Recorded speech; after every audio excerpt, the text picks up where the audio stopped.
प्रणाम मेरे प्रिय भक्तों। आशा है कि आप सब स्वस्थ, सक्रिय और मन से पूर्ण रूप से शांत हैं। जो भी उम्मीदें और इच्छाएं आपके हृदय में हैं, श्री कृष्ण की असीम कृपा से वह सब जल्द ही पूर्ण हों। यही मेरी हार्दिक शुभकामना है। आइए आज हम एक साथ प्रेम, धर्म और आत्मबल की उस दिव्य यात्रा पर चलें, जहां हर सांस में भगवान श्री कृष्ण की मुरली की मधुर धुन गूंजती रहे। आपके हर दिल में जो आनंद, श्रद्धा और उल्लास है, उसे और भी गहरा और उज्जवल बनाएं। आइए हम मिलकर श्री कृष्ण के चरणों में समर्पण और आनंद की यात्रा शुरू करें। प्रिय श्रोताओं, आज हम उस परम पुरुष, योगेश्वर, परमात्मा और हमारे जीवन के मार्गदर्शक भगवान श्री कृष्ण की बात करने जा रहे हैं, जो ना केवल द्वापर युग में अर्जुन के सारथी बने, बल्कि आज भी हम सबके जीवन में प्रेरणा के स्रोत हैं। उनका जीवन कोई कल्पना नहीं, बल्कि यथार्थ का अद्भुत उदाहरण है। उनका हर एक वचन, हर एक कर्म, हर एक विचार हमें सिखाता है कैसे जिएं, कैसे संघर्ष करें और कैसे विजयी हों। एक, धर्म का पालन ही जीवन का असली उद्देश्य है। श्री कृष्ण ने महाभारत के युद्ध भूमि पर अर्जुन को जो पहला उपदेश दिया, वह यही था, धर्मो रक्षति रक्षिता, अर्थात जो धर्म की रक्षा करता है, उसकी धर्म स्वयं रक्षा करता है। जीवन में कितनी भी कठिन परिस्थितियां क्यों ना हों, अगर हम सत्य और धर्म के मार्ग पर हैं, तो अंततः विजय हमारी ही होगी। प्रेरणा। जब अर्जुन मोह में पड़ गए, श्री कृष्ण ने उन्हें याद दिलाया, हे पार्थ, यह समय युद्ध का है, कर्म का है। अपने कर्तव्यों से भाग मतो, बल्कि उनका निडर होकर पालन करो। दो संघर्ष हैं, पर आत्मा अमर है। गीता का सबसे गहन सत्य यही है, न जायते म्रियते व कदाचित। आत्मा न जन्म लेती है, न मरती है। यह शरीर एक वस्त्र की तरह है, जिसे आत्मा समय आने पर बदलती है। प्रेरणा। यह विचार हमें जीवन के भय, मृत्यु के डर और मोह से ऊपर उठने की शक्ति देता है।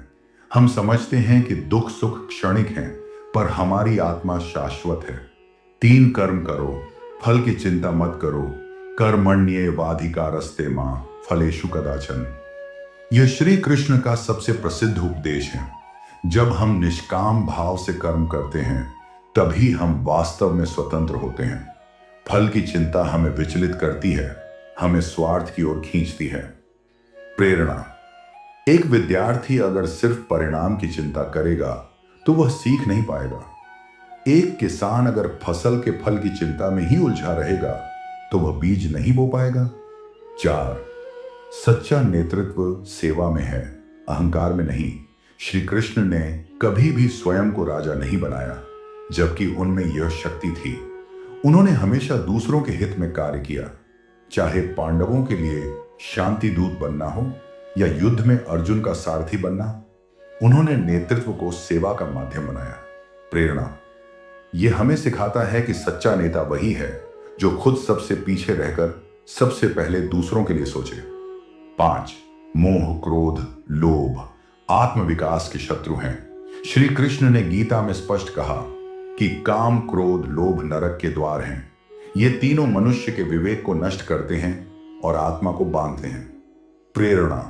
यदि हम अपने अंदर के लोभ और क्रोध पर नियंत्रण पा लें, तो हम अपने जीवन के सबसे बड़े संघर्ष पर विजय पा सकते हैं। 6, समय की गति को समझो, परिवर्तन ही जीवन है। श्री कृष्ण ने कहा था, कालो अस्मि लोकक्षयकृत प्रवृद्ध। मैं काल हूं, समय किसी के लिए नहीं रुकता। चाहे रावण हो, कंस हो, दुर्योधन हो, हर अहंकारी समय के सामने पराजित होता है। प्रेरणा। यह हमें सिखाता है कि अगर हम समय के साथ नहीं चलते, तो समय हमें पीछे छोड़ देता है। 7वीं, भक्ति और विवेक का संतुलन। श्री कृष्ण के जीवन में भक्ति थी राधा के प्रति और विवेक था अर्जुन के साथ। वह प्रेम में समर्पित थे, पर युद्ध में नीतिज्ञ भी। प्रेरणा। हमें न तो सिर्फ भावनाओं में बहना चाहिए और न ही कठोर बुद्धिवादिता में खो जाना चाहिए। दोनों का संतुलन ही जीवन को पूर्ण बनाता है। 8वीं, जब तक जीवन है तब तक संघर्ष है, पर विश्वास न खो। कंस बचपन से श्री कृष्ण की मृत्यु का कारण था, लेकिन कृष्ण ने कभी डर को अपने ऊपर हावी नहीं होने दिया। वे मुस्कुराते रहे, प्रेम बांटते रहे और समय आने पर अपने धर्म का पालन किया। प्रेरणा, जब जीवन में संकट आए तो कृष्ण की तरह मुस्कुराओ। जाएंगे, लेकिन आपका आत्मबल बना रहेगा। 9वां, जीवन एक लीला है। खुद को पात्र समझो। न निर्देशक श्री कृष्ण कहते हैं, मैं सृष्टि का कर्ता भी हूं और साक्षी भी। पर उन्होंने कभी भी किसी को उसकी स्वतंत्रता से वंचित नहीं किया। उन्होंने मार्ग दिखाया, दिशा दी, लेकिन निर्णय अर्जुन पर छोड़ा। प्रेरणा, हमें यह समझना चाहिए कि हम जीवन रूपी नाटक में पात्र हैं। अपने कर्तव्यों को निभाओ, परिणाम ऊपर वाले पर छोड़ दो। 10, प्रेम में अहंकार नहीं होता। राधा और कृष्ण का संदेश, राधा और कृष्ण का प्रेम दिव्य था, निष्काम, निर्मल और अहंकार से परे। राधा जानती थी कि कृष्ण का मार्ग भिन्न है, फिर भी उनका प्रेम बना रहा। प्रेरणा, आज की दुनिया में जहां प्रेम भी लेन देन बन गया है, कृष्ण हमें सिखाते हैं कि सच्चा प्रेम देने में है, पाने में नहीं।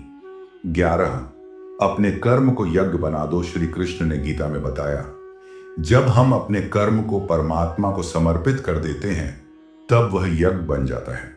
फिर वह किसी भी प्रकार का हो, पढ़ाई, व्यापार, सेवा या साधना।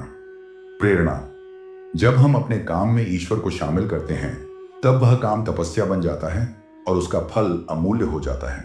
12, विश्वास, साहस और धैर्य सफलता की 3 कुंजियां। भगवान श्री कृष्ण ने अर्जुन को 3 बातें दी, विश्वास खुद पर, साहस युद्ध करने का और धैर्य परिणाम देखने का। प्रेरणा, अगर हम इन 3 बातों को जीवन में उतार लें तो कोई भी बाधा हमें रोक नहीं सकती। 13, निष्काम सेवा ही सच्ची पूजा है। श्री कृष्ण ने गोपियों को दूध नहीं पिलाया, पर उनके प्रेम को स्वीकार किया। उन्होंने सुदामा को सोना नहीं दिया, पर उसकी गरीबी को स्नेह से भर दिया। प्रेरणा, सच्चा भगवान वही है जो प्रेम स्वीकार करता है, और सच्चा भक्त वही है जो सेवा करता है बिना किसी अपेक्षा। 14वें, जीवन में निर्णय कठिन होंगे, पर सत्य से ना डरो। अर्जुन के लिए अपने प्रियजनों से युद्ध करना सबसे कठिन निर्णय था, पर श्री कृष्ण ने उसे सत्य के लिए लड़ने की प्रेरणा दी। प्रेरणा, जब भी जीवन 2 राहों पर खड़ा हो तो सत्य और धर्म का मार्ग चुनो, चाहे वह कठिन हो या अकेला। 15, आनंद बाहर नहीं, भीतर है। श्री कृष्ण ने बचपन में माखन चुराया, बंसी बजाई और गोपियों संग नाचे, लेकिन वह सब प्रतीक हैं। वह दिखाते हैं कि जीवन में सच्चा आनंद बाहर की चीजों में नहीं, हमारे भीतर की चेतना में है। प्रेरणा, जब हम अपने अंदर झांकते हैं, तभी सच्चा आनंद मिलता है। समापन। प्रिय श्रोताओं, भगवान श्री कृष्ण की प्रेरणाएं केवल ग्रंथों तक सीमित नहीं हैं, वे आज भी हमारे जीवन में मार्गदर्शक बन सकती हैं, अगर हम उनके उपदेशों को जीवन में उतारें। जब जीवन में संकट हो तो श्री कृष्ण को याद करो, जब निर्णय लेना कठिन हो तो श्री कृष्ण की गीता पढ़ो, जब मोह और क्रोध सताए तो श्री कृष्ण के वचनों का स्मरण करो, और जब विजय की आशा धूमिल हो जाए तब श्री कृष्ण के चरणों में समर्पण करो, क्योंकि उन्होंने ही कहा है, मैं तुम्हारा सखा भी हूं, गुरु भी हूं और